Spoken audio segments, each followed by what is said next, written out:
хархан суусан элэг нэгт монголчуудаа шинжлэх ухааны тань мэдхүйг эхэл дээрээ тгүүхээр асчулуу миний бие Монгол улсын Улаанбаатар хотоос сайн сайхныг хүсэн мэдчилж байна.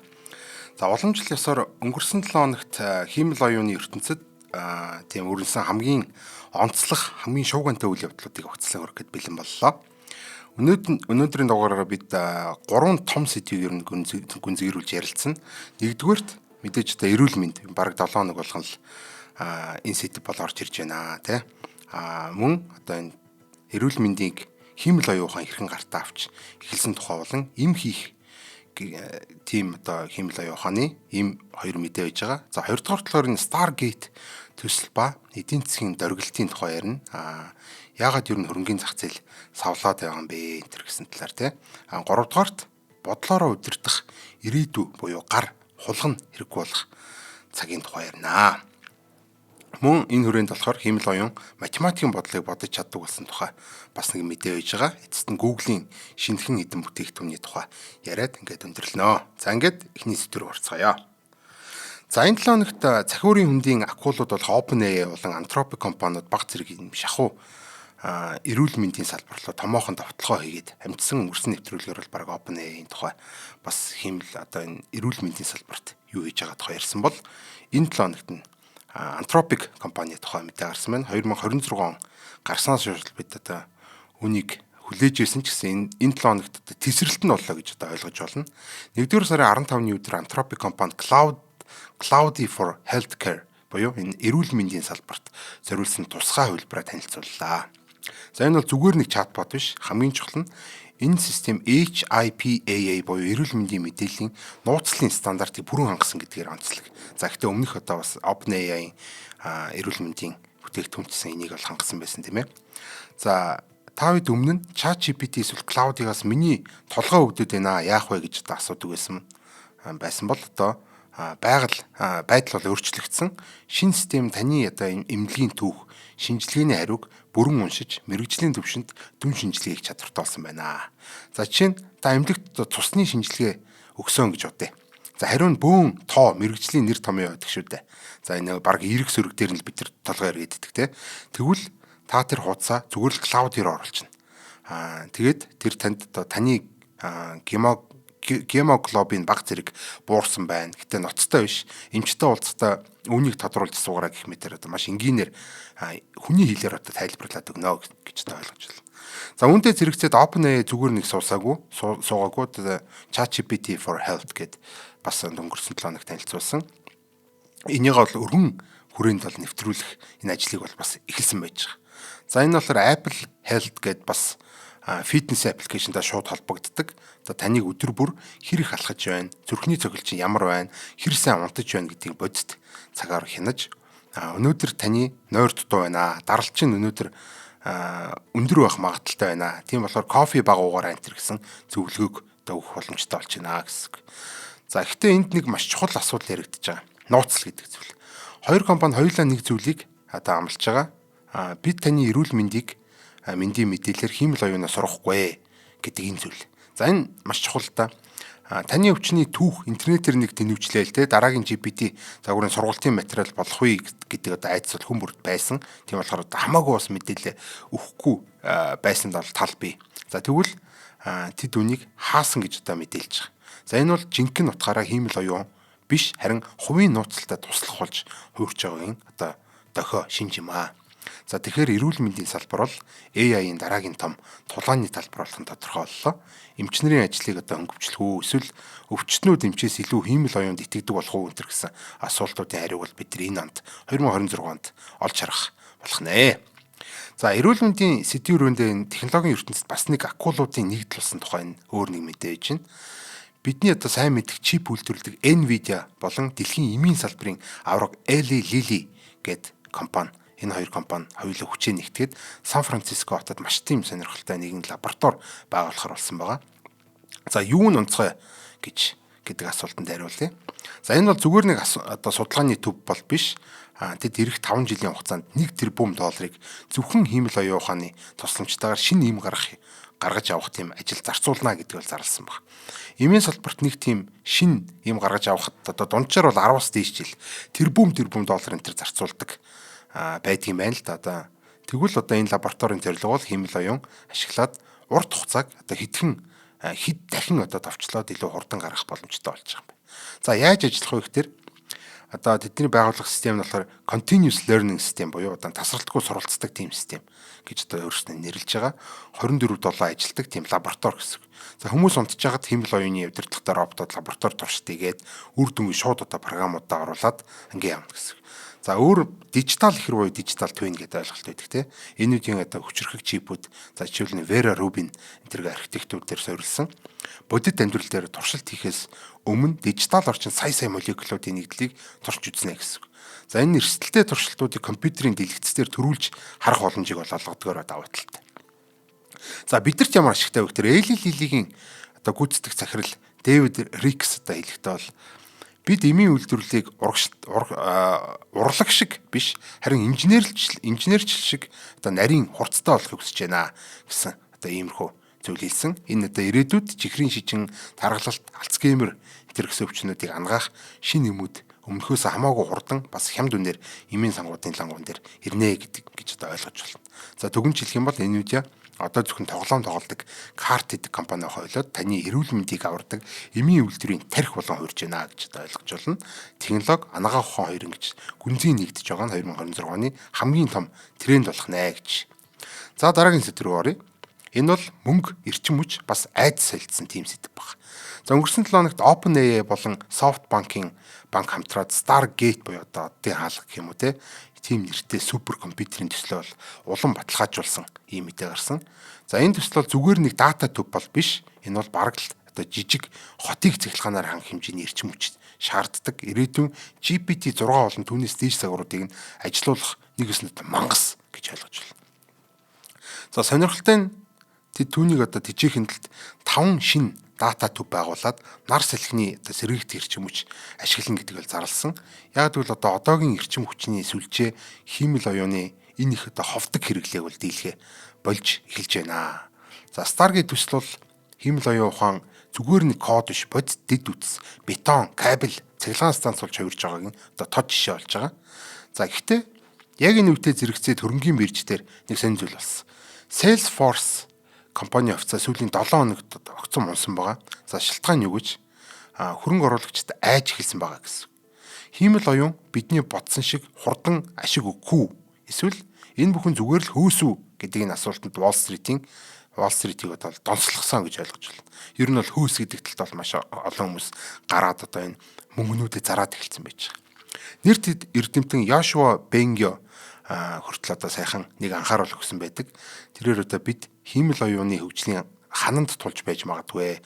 Одоогийн арга барилаар цаашаа хөгжөхөд хэцүү болж зарцуулсан их мөнгөө нөхөж чадахгүй байх эрсдэлд орж байна гэж одоо хэлсэн. Одоо гал дээр бол баг тос нэмэх шиг болж байгаа. За тэгэхээр энд нэг парадокс үүсээд байна. Нэг талд OpenAI, Google зэрэг компаниуд олон тэрбум долларыг дэд үтс цутгаад ирээдүй гэрэлтэй байна гэж одоо зүтгээд байдаг. Нөгөө талд болохоор зах зээл та нар одоо хитрхи их мөнгө өрөөд байна. Үр дүн хаана байна гэдэг тийм эргэлзээг одоо төрүүлээд эхэлж байгаа. 2026 он бол AI хөөс хагарах уу эсвэл жинхэнэ өр өгөөж өгч одоо эхлэх үү гэдгийг шийдэх тийм шийдвэрийн жил болох болтой гэж таарж байна. За 3 дахь сэдв бол манай хувьд сэдв бол одоо миний хувьд бол хамгийн тийм сэтгэл хөдлөсөн бас одоо жоохон айц төрүүлэм тиймэрхүү зүйл байна.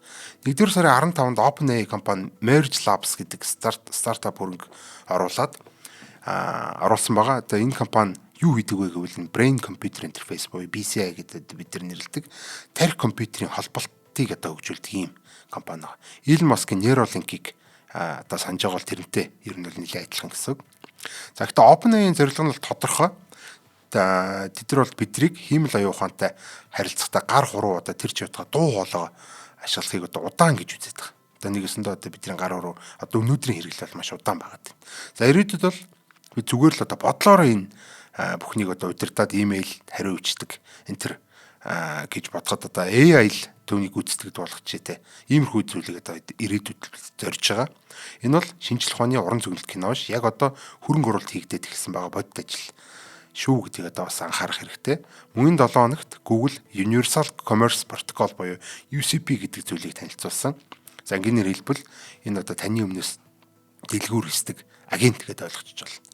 Одоо Gemini-д манай ээжийн төрсөн өдөр болж байна. Түүнд одоо тохирох ноолуурын цамц олоод захиалаад гэрт нь хөргүүлчихээ гэдэг хэлэх юм бол өөрөө дэлгүүрийн сайт руу ороод сагсан тэгээд төлбөрийг нь төлдөг болно гэж одоо ойлгож байна. За энэ л Google-ийн хувьд хайлтын системээс үйлдэл хийдэг тэмцээр шилжиж байгаа алхам болж байгаа гэдэг одоо эйжентик зүйл болж байна тийм ээ. Төгсгөлд нь геополитикийн нэг сонирхолтой мэдээлэл дур тий. Одоо Google DeepMind-ийн захирал Demis Hassabis нэг ярилцлагада Хятадын хиймэл оюуны хөгжил Америкаас олон жилээр хоцроогүй ердөө хэдхэн сарын л зөрүүтэй байна гэж төвлөрөн зөвшөөрсөн. За энэ бол маш том тийм мэдээлэл үүж байгаа.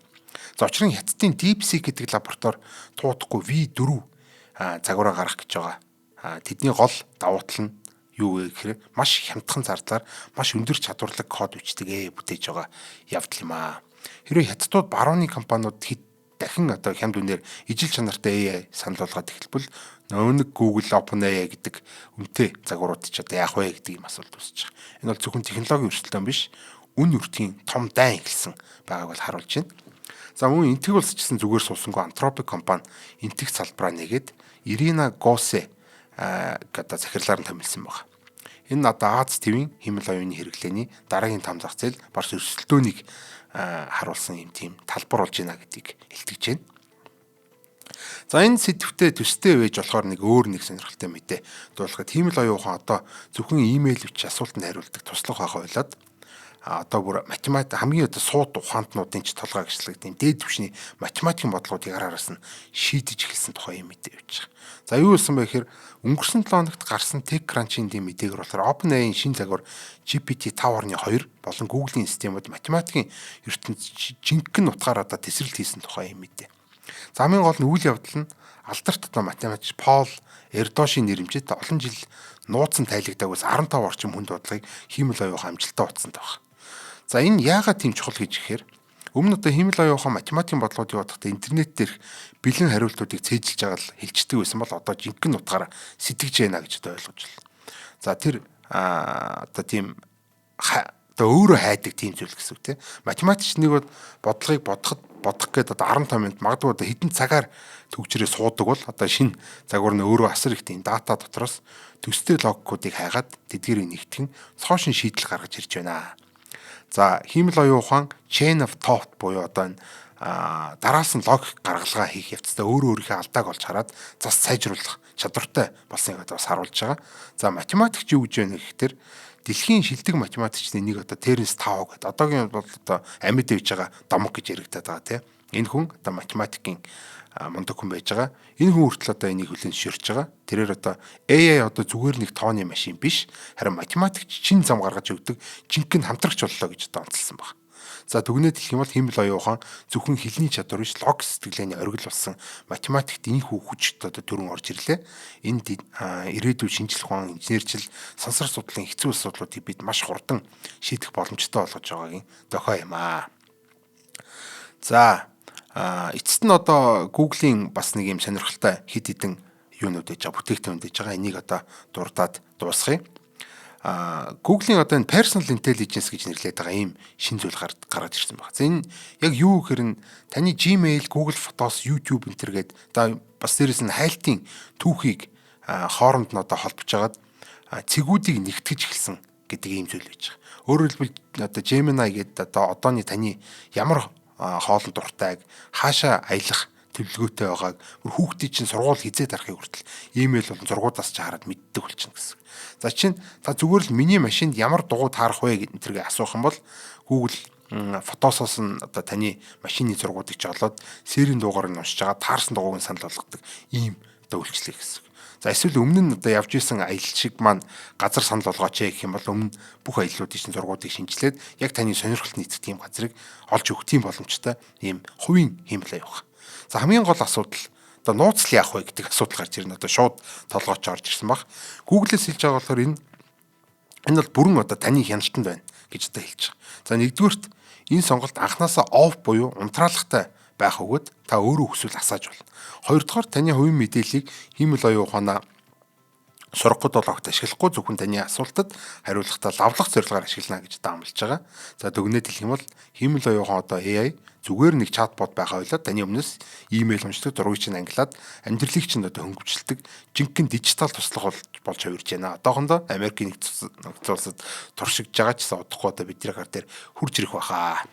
За энэ Google-ийн гаргасан дараагийн өөр нэг сонирхолтой бүтээгдэхүүн өнгөрсөн 7 хоногт гаргасан Gemini CLI Conductor гэдэг ийм шинэ системийг танилцуулсан. За яг юу хийдэг вэ гэхээр одоо энэ илүү девелоперуудад зориулсан тийм зүйл байгаа. Одоо хөгжүүлэгчд ихвчлэн хар дэлгэцээр буюу одоо терминал дээр ажилладаг. Одоо хүмүүс бол мэдж байгаа хөөхтэй энэ терминал дээр бахан цагаан бичиг урсгаад ингээ яждаг. Тэгвэл энэ кондактор нь терминал дотор суугаад одоо таны бичиж байгаа кодыг бодит цаг хугацаанд хянаад алдааг нь засаад бүр кодыг чи автоматар бичигдээ тийм удирдаач маягийн тийм зүйл юм байна. За яагаад кондактор уу энэ удирдаач гэж нэрлсэн бэ гэхээр энэ хэрэгслэн зүгээр нэг чатбот биш, тэр таны компьютерийн систем дэх олон төрлийн үйлдэлүүдийг зэрэг зохицуулдаг. За чинь та миний энэ төслийг сервер дээр байршуулад алдаа гаруул засаад над мэдэгдээрээ гэдэг одоо ганцхан үйлбэр бичиг Gemini CLI гэдэг дотор энэ кондактор цаана файлыг чинь одоо шахаа сервер рүү нэлгээгээд тест ажиллуулад алдааг нь өөрөө засаад ингээд дуусгачихдаг ийм сонирхолтой зүйл хийж байгаа.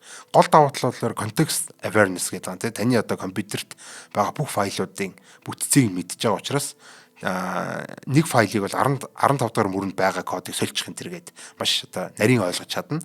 За аюулгүй байдлын хувьд Google-ийн хэлж байгаагаар энэ систем таны кодыг гадагшаа алдахгүй зөвхөн таны локал орчинд ажиллах локал мод тохиргоотой энэ төр гарсан баг. За энэ бол маш чухал зүйл. Одоо том компаниуд бол өөрсдийн гэсэн source code болон тэр мэдээлүүдээ бас дотор нь нууцлдаг шүү дээ, тийм ээ. За хурдны хувьд нь програм бичих явцад Google-с хайлт хийх эсвэл Stack Overflow гэдэг сайт руу орох энэ төр одоо цаг алдах шаардлага байхгүй. Бүх хариултууд нь терминал дотор чинь бэлэн байждаг ийм зүйл байна. За дүгнэлт гэх юм бол хэрвээ та код бичдэг бол Gemini CLI Conductor нь таны хажууд суугаад бүх одоо хар бор ажлыг чинь нуулж өгдөг. Хамгийн ухаалаг ахлах инженер энэ төр байх болно гэж одоо өөртөө хэлж байгаамаа. За ямарчсан энэ 7 хоногийн өнгөрсөн 7 хоногийн хувьд бол ийм байна. Өөр бас сонирхолтой мэдээлэлүүд байна. NASA-гийнхан бол одоо дахиж одоо хүнтэй нислэг сарлуу хийн мэн гэсэн ийм гоё мэдээлэлүүд бол гарсан байгаа. За ингээд ямарчсан энэ хүрээд өнөөдрийн мэдээгээ өндөрлж байна. За дэлхийгээр нэг тархан суулсан элэг нэгт монголчуудаа шинжлэх ухаан танин мэдхүйг их хэл дээрээ төгөөхээр хасчлуу миний бие Монгол улсын Улаанбаатар хотоос сайн сайхан бүхнийг хүсэн мэдчиллээ. Баярлаа, баяртай.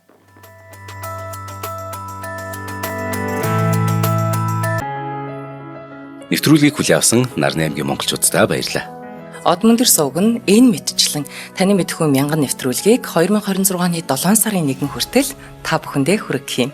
Их хэлээрээ шинжлэх ухаан танин мэдхүйг түгээх нь үлсэд нэгтгэх хүсвэл та бидэнд хандив өгөх боломжтой. Жилдээ ганцхан удаа 100,000 төгрөгөөр биднийг дэмжснээр шинжлэх ухаан танин мэдхүйг түгээх энэ үйл хэрэг амжилттай үргэлжлэх юм. Одмондөр нэр дээрх Худлаа өвчлийн банкны данс байгаа 4191 Тэг 4518. Та 100,000 төгрөгөөр шилжүүлэхдээ гүйлгээний утга дээр нь өөрийн нэр болон утасны дугаараа заавал бичээрэй.